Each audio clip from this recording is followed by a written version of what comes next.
저를 한번 따라 하십시다. 인생의 해법은 하나님의 사랑입니다.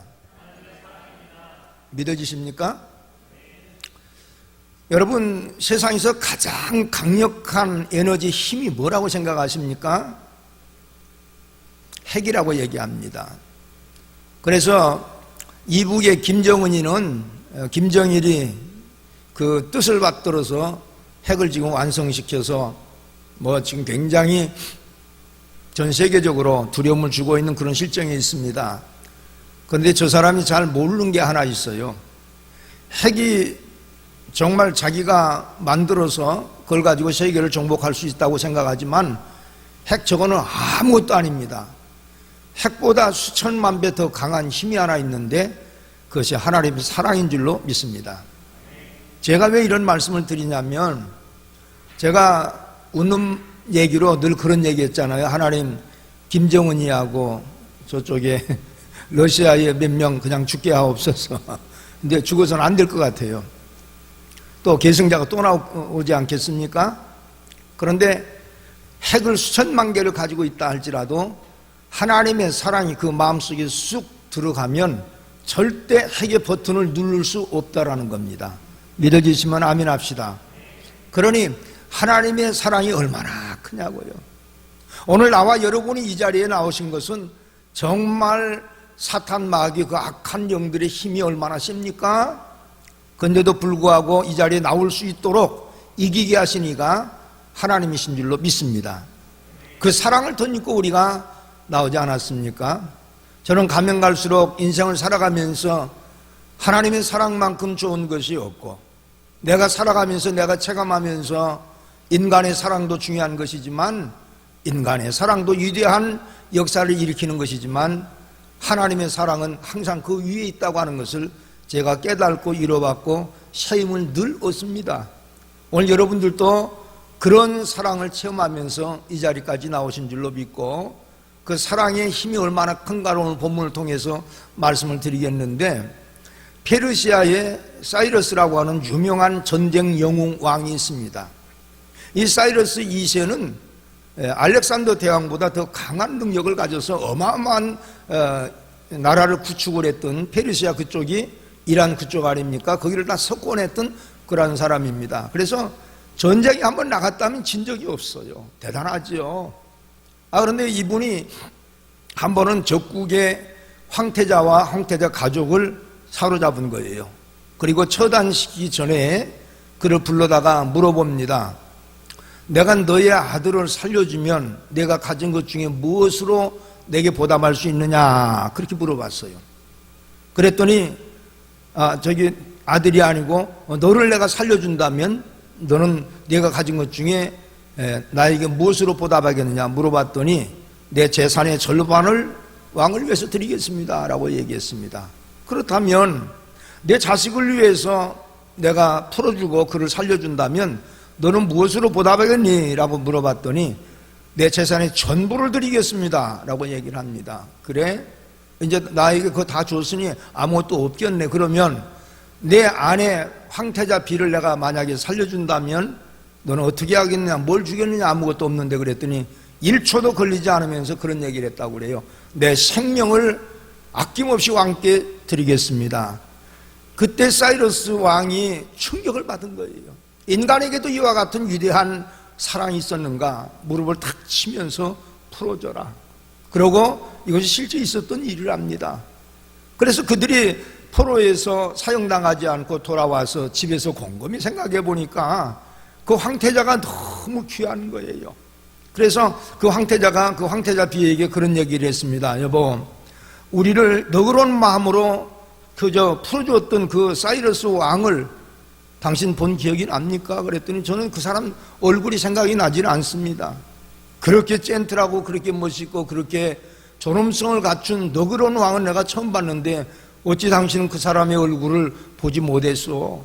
당신은 무엇을 봤다는 얘기요? 그랬더니 나를 위해서 생명까지 내어준다고 하는 당신 얼굴을 보면서 다른 사람의 얼굴이 내게 들어오지 않는 것을 내가 느꼈습니다. 나를 위해서 목숨까지 내놓는 당신 내가 사랑합니다. 야, 여러분 멋있잖아요. 위대한 사랑입니다. 여러분의 아내를 그렇게 사랑하십시오. 또 아내도 여러분의 남편을 그렇게 사랑하십시오. 아멘이 다 끊어졌는데 그렇게 살면 역사는 일어나지 않을까, 저는 그런 생각을 합니다. 자, 여러분, 이 세상 가운데 이렇게 아름다운 순애보적 사랑 어디에서 또다시 찾을 수 없겠지만, 사이러스 왕에 대한 여러분 그 강박한 마음인데도 불구하고 그렇게 아내를 사랑했던 그 황태자의 사랑 고백 때문에 그를 마음이 녹아져서 풀어줄 수 있었던 그 사랑의 힘이 보통 힘이었느냐, 그런 얘기예요. 그런데 우리가 성경에 보니까 그 사랑이 굉장히 원대한 순애보적 사랑이지만 그것보다도 수천만 배 더 큰 사랑이 오늘 본문 속에 나와 있습니다. 그 사랑이 어떤 사랑이죠? 32절로 내려가서 같이 한번 의미를 생각하면서 읽어보도록 하겠습니다. 시작. 자기 아들을 아끼지 아니하시고 우리 모든 사람을 위하여 내주신 이가 어찌 그 아들과 함께 모든 것을 우리에게 주시지 아니하겠느냐. 자, 여러분, 여기 문체를 우리가 잘 한번 생각해 봐야 됩니다. 다른 요소에서 사도 바울 선생님이 이 부분을 어떻게 해명을 하고 계시느냐면, 우리는 죄로 말미암아 도저히 구원받을 수 없는 진노의 자식이라고 에베소서 2장에서 말씀을 하고 있습니다. 죄값으로 따진다면 그 누구에게 동정을 받을 수도 없고 그 어떤 사람에게 사랑받을 만한 조건도 단 1도 없는 것이 인간의 악한 죄성이라는 거예요. 그런데 하나님께서 나와 여러분을 전혀 지옥에 수천만 번 떨어진다 할지라도 전혀 울어줄 사람 없고 그저 죄값 때문에 당연히 죽을 수밖에 없는 그런 사람들에도 불구하고 그 아들을 내어주셔서 그 아들을 십자가에 처형시켜 어떻게 했죠? 죽이심으로 그 피값으로 나와 여러분을 건져내셨다라고 하는 것이 얼마나 귀한 사랑이냐고 말이에요. 아마 성령이 임한 분들은 그 십자가 사랑 앞에 그저 기도할 때마다 눈물 흘리고 늘 고백하는 사랑 고백이 바로 오늘 32절의 말씀이 아닐까, 저는 그런 생각을 해요. 우리가 세상을 바쁘게 살고 힘들게 살고 어렵게 살고 있지만 십자가 밑에 내려가서 우리가 불평할 수 없으면 하나님께서 그 아들을 처형시켜 죽인 사건, 이건 어마어마한 하나님의 놀라운 영적인 순애보적 사랑이 아니겠느냐 하는 것입니다.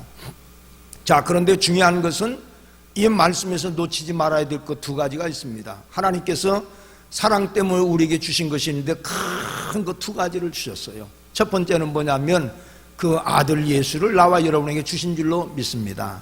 뭐 때문에요? 사랑 때문에, 사랑 때문에. 나이가 들어가다 보니까 그 사랑 때문에 많이 웁니다. 너무 귀한 것. 그리고 또 하나는 그 아들과 함께 이 모든 것을 너에게 더하지 않겠느냐. 충격적입니다. 아들을 내어주신 것도 감사한데 하나님이 가진 모든 것들을 그 아들과 함께 우리에게 주시겠다는 거예요. 이것이 하나님께서 그 사랑으로 우리에게 여러분 선물로 주신 두 가지인데, 이 두 가지 전체는 온 우주를, 온 천국을 우리에게 다 주시겠다고 하는 에피트로포스 후사의 복이지 않겠습니까? 다시 한번 제가 읽어드립니다. 자기 아들을 아끼지 아니하시고 우리 모든 사람을 위하여 내어주시니가 어찌 그 아들과 함께 모든 것을 우리에게 주시지 아니하시겠느냐. 이 사랑을 일찍이 깨달았던 다윗은 그런 고백을 합니다. 나의 힘이 되신 여호와여, 내가 주님을 사랑하나이다. 예수를 주셔서 생명도 살리는 에너지를 주셨고 세상 모든 거 아끼지 않고 그 아들과 함께 주셨던 그 사랑을 늘 시편에서 고백하고 찬양하고 있는 것을 우리는 보게 됩니다. 저를 한번 따라합시다. 하나님 사랑합니다.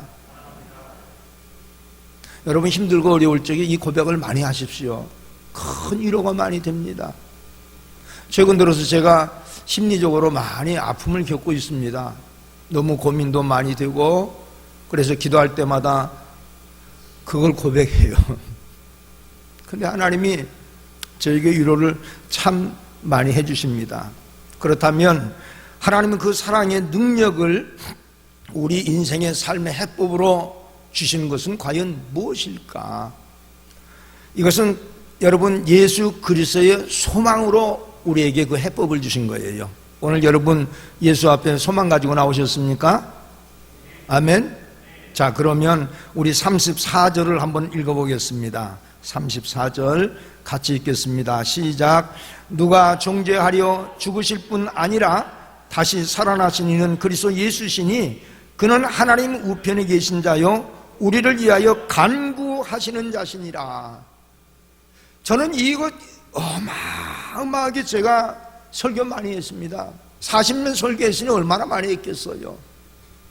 그런데 하나님의 놀라운 진리는 캐면 캘수록 더 많이 나오고 깊이 들어가면 깊이 들어갈수록 더 진가가 이전에 알았던 거 100배, 1000배, 만배로 넘어갈 수 있을 정도로 엄청난 보화를 우리에게 주십니다.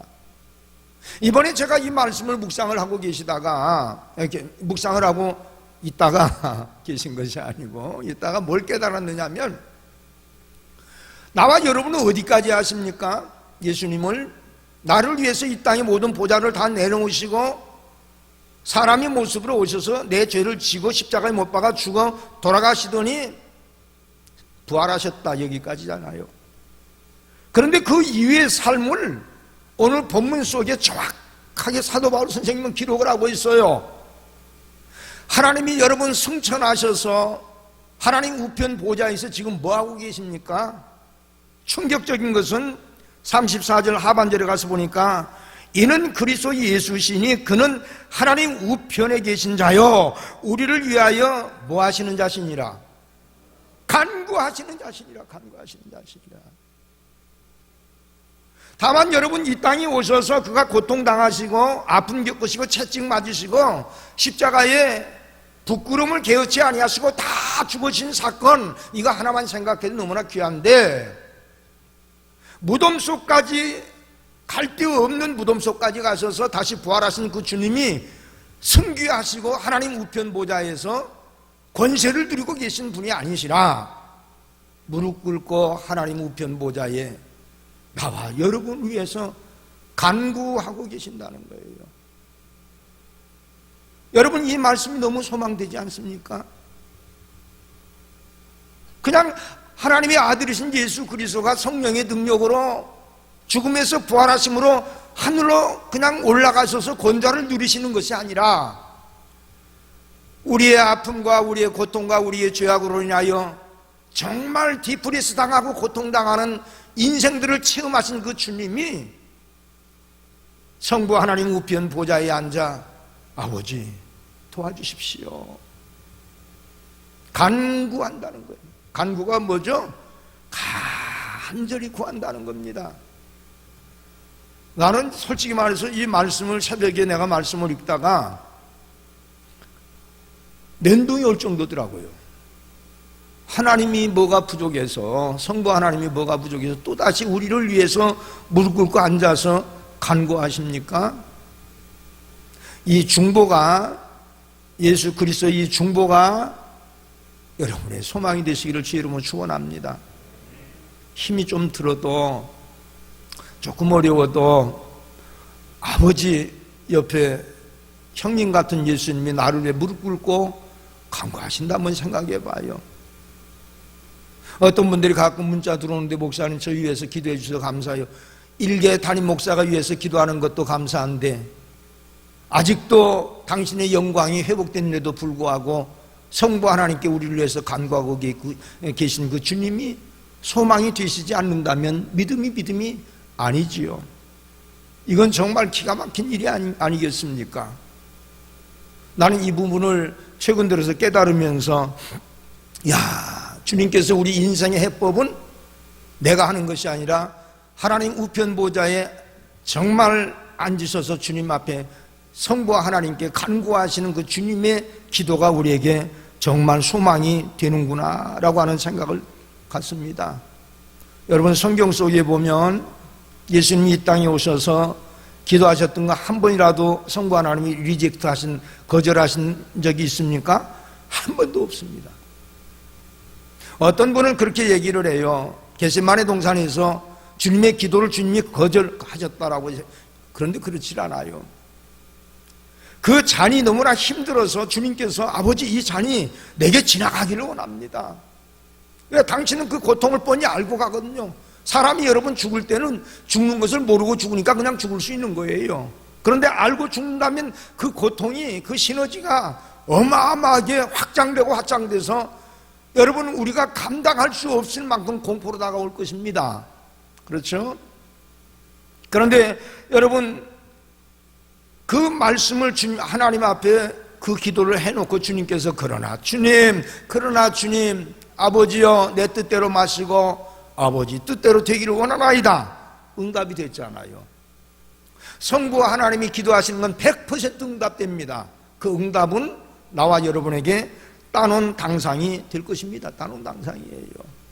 여러분 이게 얼마나 소망이 돼요. 나 이 부분을 생각하다가 보니까 저희 어머니가 지금 돌아가신 지가 4년이 다 돼가는데, 제가 어렸을 적에 개구장이로 이렇게 자랐습니다. 형제간들이 이렇게 많다가 보니까 장난치다가 싸우기도 하고, 그럼 저희 아버지가 형제끼리 다투고 싸우고 하는 것을 제일 싫어해요. 그러니 말로 해가지고는 이게 안 되잖아요. 그냥 항상 문지방 위에다가 무궁화까지 이 손가락만 하는 것을 3개를 고무줄로 묶어가지고 딱 걸어놔요. 그래가지고 싸웠다, 욕하고 그랬다 그러면 그날은 이제 초다를 맞는 거예요. 초다를 아래쪽아래 걷어 올려놓고 초다를 무궁화까지로 탁 때리면 핏줄이 쫙쫙 갑니다. 나는 물론 이런 것들이 세상에서는 사랑으로만 가르쳐야 된다라고 생각하는데 이것이 나에게는 굉장히 명약이 됐어요. 정말 그런 아픔을 겪으면서 제가 뭘 느꼈느냐면 우리 어머니가 저를 중보를 많이 해주셨어요. 저는 외탁을 해가지고 어머니 쪽을 이렇게 많이 닮았는데 지금 내가 나이가 들어서 우리 어머니를 생각해 볼 때 너무 사랑스러운 분이에요. 그렇게 먹고 살기 힘들고 어려운데도 학교 갔다 돌아와서 아무것도 먹을 것이 없어도 밥을 내놓으라고 얘기하면 어디서든지 당신은 배를 골마가면서 밥을 갖다 줍니다.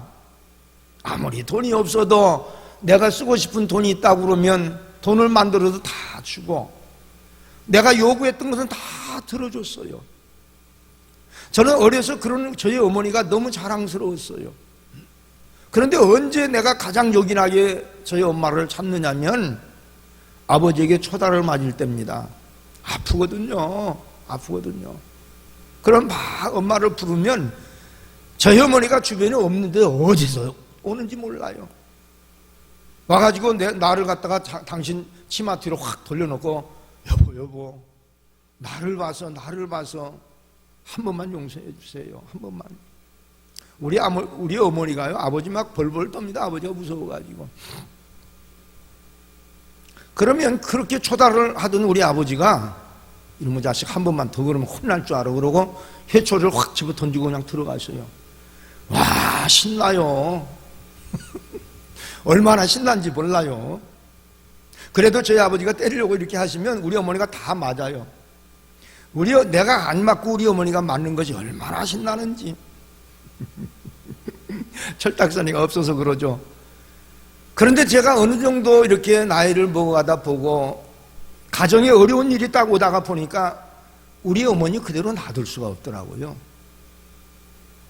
저희 형제간들 중에서 저희 어머니가 저를 제일 많이 사랑을 하셨어요. 나는 무조건 순종을 했으니까. 그래서 모든 거 다 페이론하고 제가 취직을 해서 월급 받으면 다 보내드리고 동생들 책임지고 다 하고 저는 그렇게 살았습니다. 그런데 우리가 영적으로 오늘 본문에 가서 보니까 정말 이 땅에 오신 성자 하나님이 다 모든 것을 영광으로 회복하시고 천국에 올라가서 여러분 하나님 우편 보좌에 계시면서까지 우리를 위해서 지금도 간구하고 계시는 겟셋마네 기도의 동산에서 하셨던 그 모습이 그대로 우리에게 오늘 본문 속에서 재현되고 있지 않느냐 그 말이에요. 오늘 나와 여러분 상처당하고 힘들고 어렵다 할지라도 낙심할 이유가 전혀 없습니다. 왜요? 아버지께 여러분 간구하고 계신 그 주님이 우리에게 소망이 되기 때문인 줄로 믿어지시기를 주님의 이름으로 축원합니다.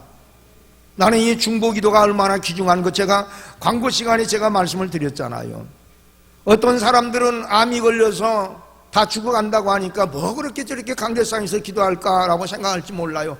그런데 하나님이 제 마음속에 왜 그런 감동을 주셨을까요? 저 영혼 하나 구원해야 되겠다.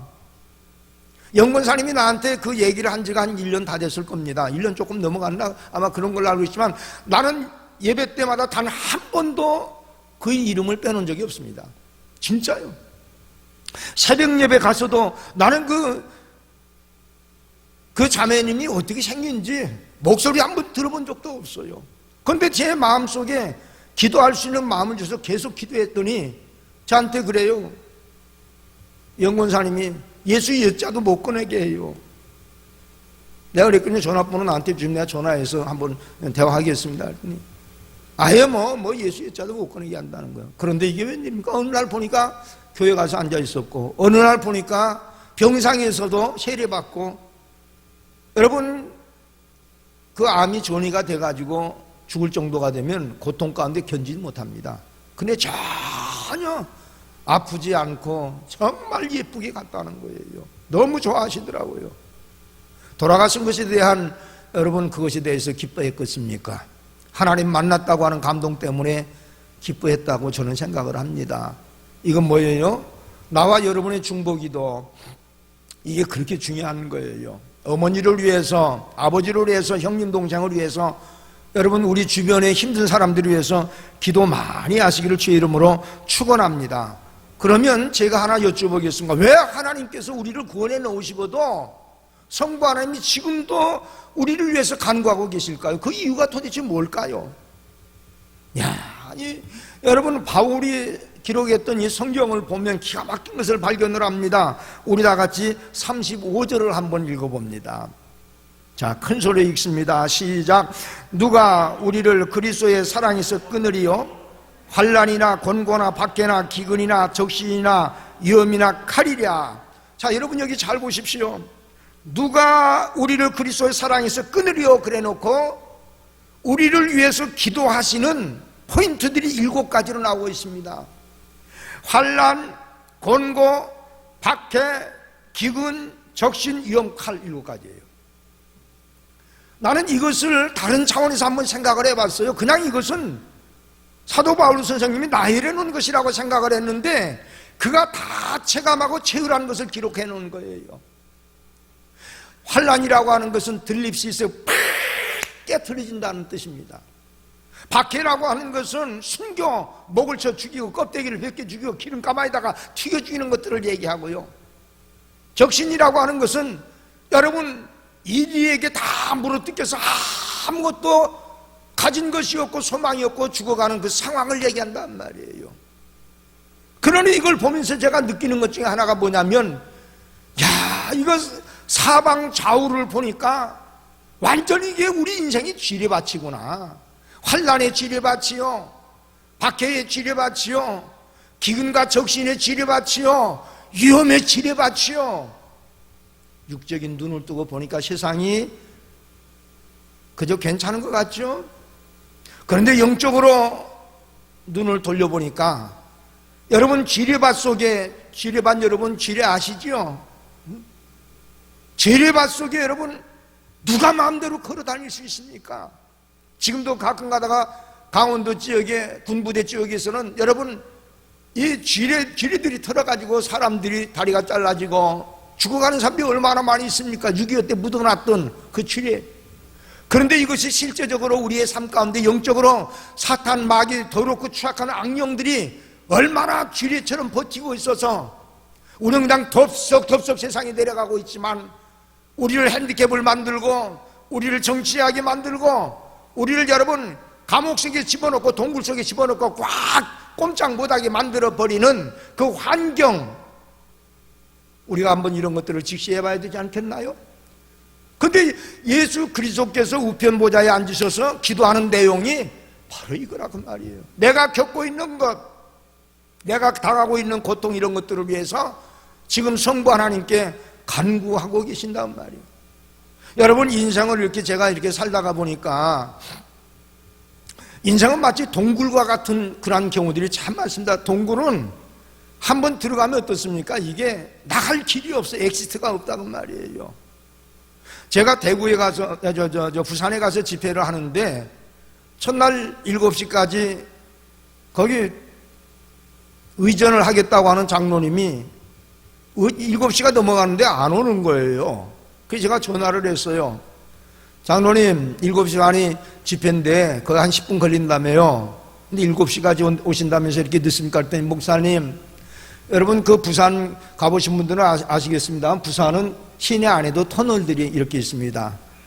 그런데 터널에 딱 들어갔는데 앞에서 차 사고가 나가지고 터널에서 1도 꼼짝을 못하고 있다는 거예요. 확 막혀가지고요. 목사님 이거 큰일 났습니다. 저를 위해서 기도해 주십시오. 앞에서 사고가 나가지고 지금 동굴 속에 들어와 있는 것 같습니다. 동굴은 엑시트가 없어요. 나갈 출구가 없어요. 그래서 제가 그랬어요. 장로님 잘 들으세요. 인생은 동굴이 아니라 터널입니다. 그랬어요. 저를 한번 따라 합시다. 인생은 동굴이 아니라 터널이다. 동굴 아니에요. 그랬더니 목사님 은혜가 됩니다. 그래서 기도했죠. 그런데 생각보다 빨리 도착을 했어요. 어떻게 된 거예요? 물어봤더니 목사님 그 얘기 다 끊어지고 나서 다 치우고 그냥 쑥쑥 잘 빠져가지고 왔는데 그 말씀 하나가 정말 은혜가 되네요. 인생은 동굴이 아니라 터널이다. 그 제가 은혜 받았습니다.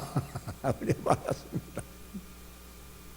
인생을 살다가 보니까 환난이나 위험이나 기근이나 적신이나 칼이나 이런 것들 때문에 여러분 앞뒤 전으로 꽉 막혀서 그저 잘못 밟으면 지뢰가 터져도 인생이 핸디캡이 되고 고통받을 것 같은 여러분 그와 같은 동굴 속에 들어갈 때 여러분 우리는 어떻습니까? 숨도 쉬지 못하고 한탄하고 절망하고 낙심해버리는 경우들이 얼마나 많이 있습니까? 저도 별반 다를 것이 없습니다. 그런데 할 수 있으면 아버지가 나에게 소망이 되신다고 말이에요. 하나님이 나를 위해서 간구하신다고 말이죠. 할렐루야. 너무너무 귀한 거 아닙니까? 여러분 우리나라에서 제일 긴 터널이 어딘 줄 아십니까? 양양에서 인제까지 가는 터널인데요, 이 양양에서 인제까지 가는 터널이 어느 정도 기냐? 11km가 넘습니다.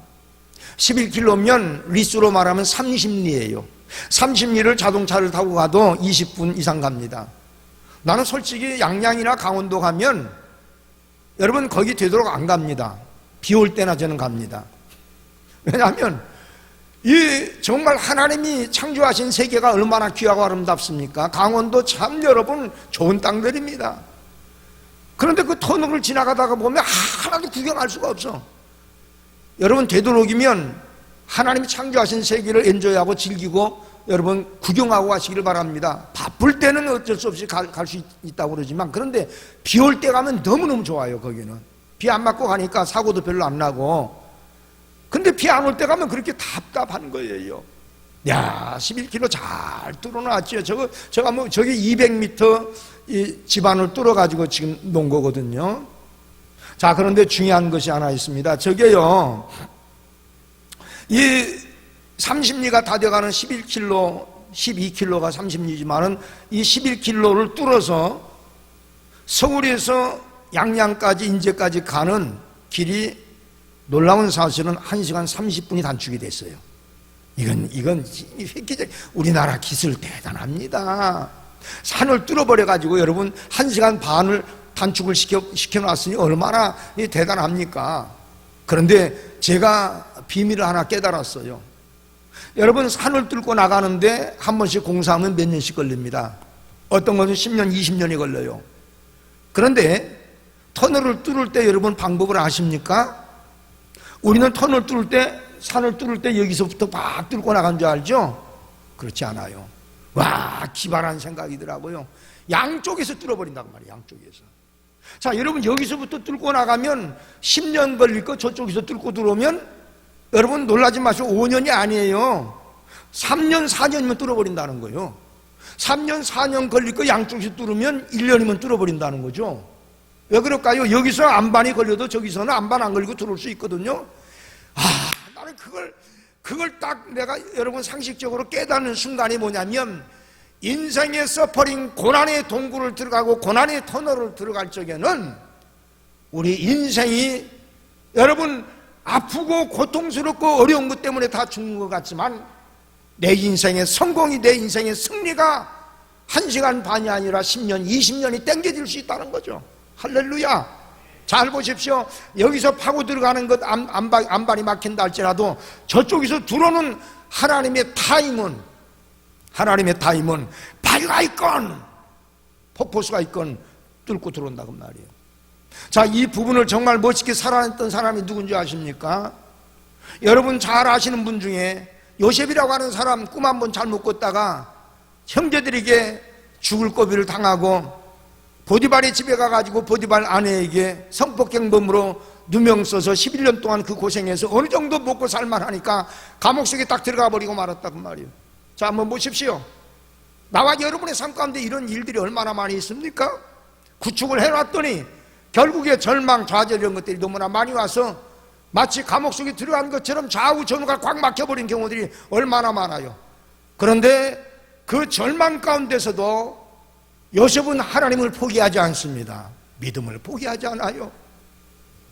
정말 여러분 우리의 믿음의 진가는 언제 나타날 수 있느냐? 동굴과 같은 전혀 엑스가 없는 상황에서 무릎을 꿇는 것 가장 하나님이 기뻐하십니다. 주님이 나를 위해서 우편보좌에서 기도하고 간구하고 계신다고 하는 걸 우리가 알면서 내가 무릎 꿇지 않고 있다면 과연 우리의 삶에 하나님의 소광이 비칠까요? 그런데 놀랍게도 그 감옥 속에서 여러분 그 간수장을 대신해서 모든 사물을 다 보고 섬기기 시작합니다. 섬기기 시작해요. 그러니 성경에 가서 보면 하나님이 요셉과 함께 하심으로 요셉이 형통하였더라. 어디에서요? 감옥 속에서요. 어디에서요? 우리 인생의 토굴 속에서, 동굴 속에서. 그런데 서광의 빛이 하나 왔습니다. 어느 날 보니까 바로의 술 맡은 관원장이 들어와서 꿈을 꿨는데 막 고민을 합니다. 그 왜 그렇습니까? 꿈 얘기를 쭉 하는데 당신은 절대 죽지 않습니다. 당신은 내일이면 복직이 될 것입니다. 그러고 뭐라고 얘기했냐면 당신이 복직이 되거든 나를 기억해 주십시오. 내가 억울하게 얘기 들어왔지 않습니까? 그 다음날 그가 복직이 돼서 술 관원장, 요즘 말로 말하면 장관입니다. 장관으로 복직을 딱 했어요. 그런데 성경은 뭐라고 기록을 하고 있느냐? 술 관원장이 요셉을 잊었더라. 이런 동굴이 어디 있나요? 탈출구가 없지 않습니까? 그 감옥 속에 들어가 있는 그는 여러분 성폭행범이요 도저히 나올 수 있는 무기형과 같은 그런 상황입니다. 절망이 됐는데도 불구하고 요셉은 자기를 잊어버렸던 그 사람을 원망하지 않고 불평하지 않고 무려 2년 동안을 거기에서 더 섬기고 하나님을 더 아름답게 여러분 믿었다는 거예요. 야, 나는 이것을 보면서요, 요셉이가 뭘 믿었느냐? 다 막힌 동굴이지만 상대편에서 하나님께서 찾아오시는 그것을 그는 기억하고 있었다고 말이에요. 언젠가는 하나님이 나를 회복시켜 주시리라. 언젠가는 우리 교회 하나님이 한번 회복시켜 주시리라. 할렐루야. 왜? 간구하고 계신 주님이 계시니까요. 할렐루야. 그런데 하나님의 카이로스가 따고 오니까 여러분 놀랍게도 그 감옥 속에서 어떻게 합니까? 되돌아 나온 것이 아니라 뚫고 들어오시는 또 하나의 동굴이 마주쳐서 여러분 요셉이를 끌어내시는 하나님을 만날 수 있고 2년 동안 여러분 원망하지 않고 불평하지 않고 그대로 죽은 것처럼 하나님 앞에 기도했을 적에 그를 픽업해서 딱 서는 그 순간 바로가 뭐라고 얘기합니까? 여호와의 신에 이와 같이 충만한 자를 우리가 본 적이 없느니라. 그러고 온 나라의 살림살이 애굽의 미국과 같은 나라가 다 그에게 그를 맡겨가지고 여러분 전 세계적으로 가뭄에서 구해내는 요셉의 놀라운 기적, 여러분 그것이 성경 속에만 있는 일일까요? 나와 여러분이 병 때문에 토굴 속에 들어앉아 있는 것 같고 나와 여러분이 사업 때문에 일이 잘 안 돼서 토굴 속에 앉아 있는 것 같고 나와 여러분이 인간관계에서 막혀가지고 고통을 당하며 그 토굴 속에서 전혀 소망이 없는 것 같지만 그때 우리는 어떻게 해야 됩니까? 주님 앞에 내 목소리를 다해서 주님을 불러야 됩니다. 여러분 깊은 산중에 들어가서 등산 간 사람들이 길을 잃어버리면 행동수칙 제1이 뭔지 아십니까? 내가 살고 있던 남원에는 여러분 지리산이 있습니다. 그 지리산, 여러분 그 첩첩 산중에 들어가서 저녁에 길을 잃어버리면 헤어나지 못하는 경우가 많답니다. 그런데 행동수칙 제1, 처음에 행동수칙은 방황해서 길 찾는 것이 아니랍니다. 거기 올라간 사람들은 반드시 호루라기를 가지고 간다는 거예요. 여러분 호루라기를 준비하시기를 바랍니다. 등산하려고 하면. 그리고 딱 잃어버리면 절대 거기를 이탈하지 않고 호루라기를 계속 부는 거예요. 그러면 그 호루라기 소리 메아리를 치고 여러분 들었던 구조대가 찾아온다는 겁니다. 놀랍지 않습니까? 나와 여러분의 비상용 호루라기는 뭘까요? 따라합시다. 주여 도와주소서. 그렇습니다. 안 오시는 것 같고 더딘 것 같고 정말 힘든 것 같지만 우리 하나님은 찾아오셔요. 그래서 여러분 영어에서는 뭐라고 하냐면 The appointed time has come. 주님이 지금 오고 계시는 시간이에요. 카이로스를 얘기하는 거예요.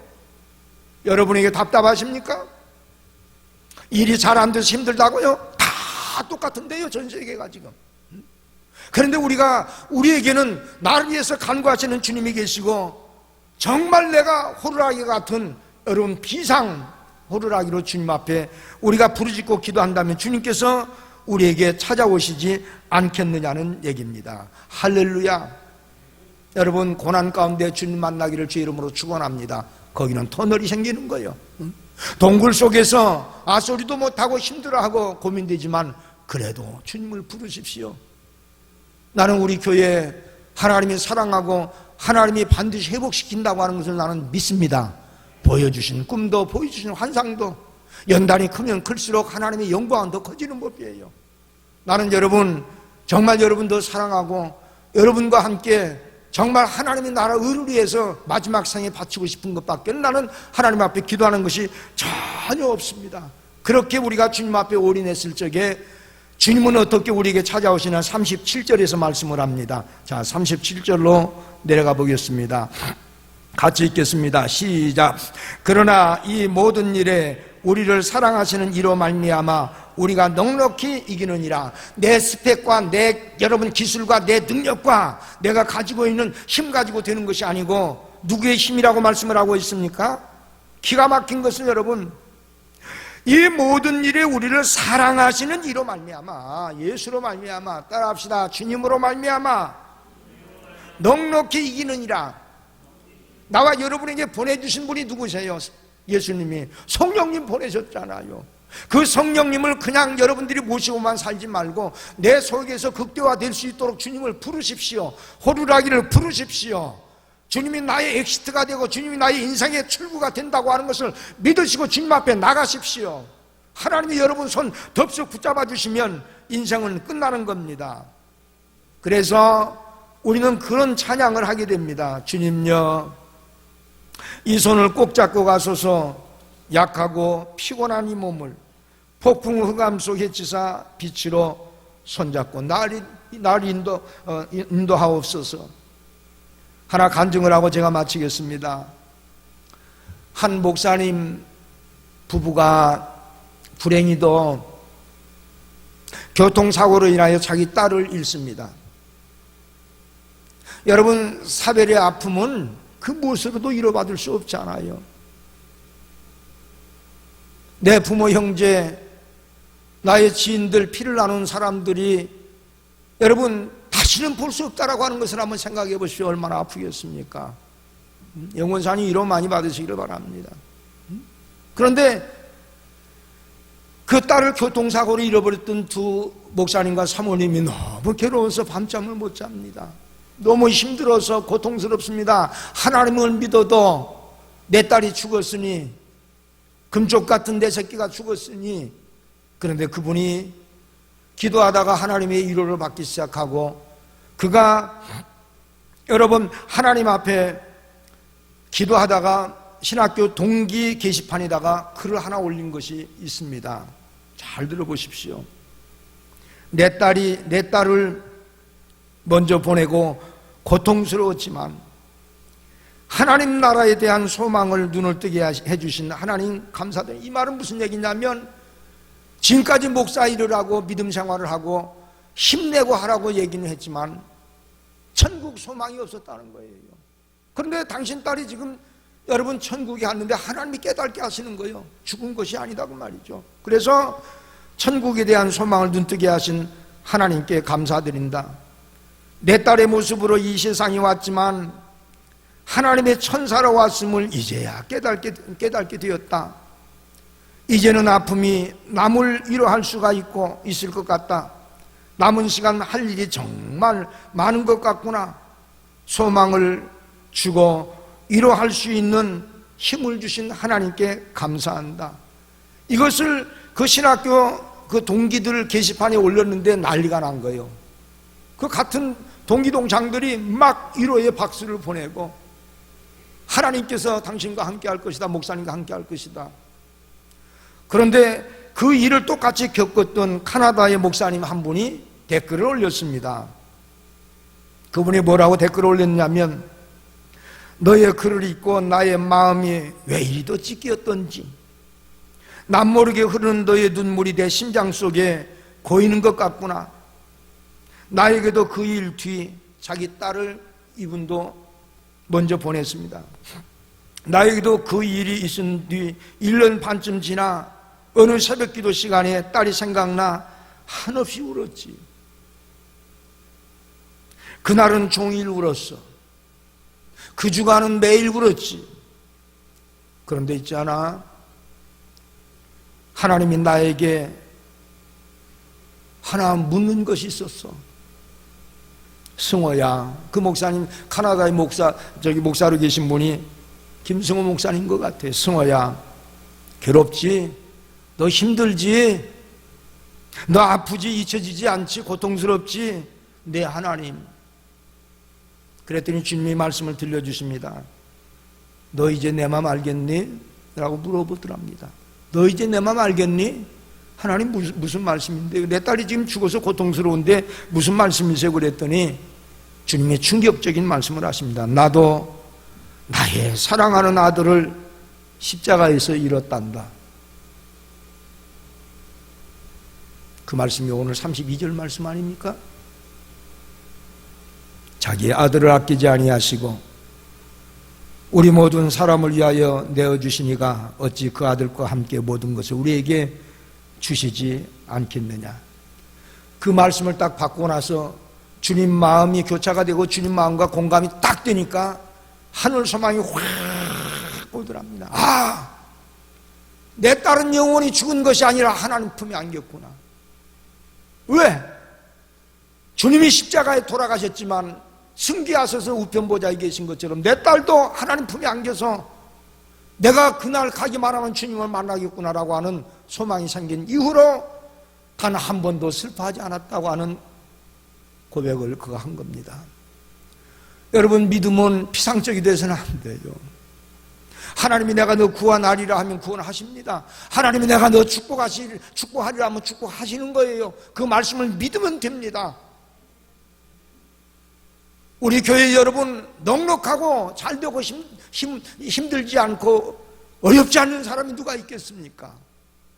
나는 여러분이 신앙이 정말 오늘 본문 말씀 속에서 기록을 했던 사도 바울 선생님 심장처럼, 아니 오늘 본문 속에서 말씀하고 있는 한 목사님이 위로받고 다 근심 걱정 슬픔 다 잊어버리고 천국에서 만날 소망을 가지고 할 일이 너무 많다라고 하는 것을 고백하며 뛰고 계시는 그 모습을 한번 상상해 보시고 더 한 걸음 더 나아가서 수고라고 하는 그 목사님 하나님 천국 소망을 안고 예수님이 부활하신 것처럼 내 딸이 부활하겠다라고 하는 그 소망, 내가 다시 만날 수 있겠다라고 하는 그 소망 가지고 주님 앞에 간 것처럼 여러분들이 오늘 이 시간에 주님을 손을 붙들면 하나님은 동굴과 같은 토굴 같은 속에서도 한쪽에서 뚫고 들어오셔서 엑시트를 만들어낼 줄로 믿습니다.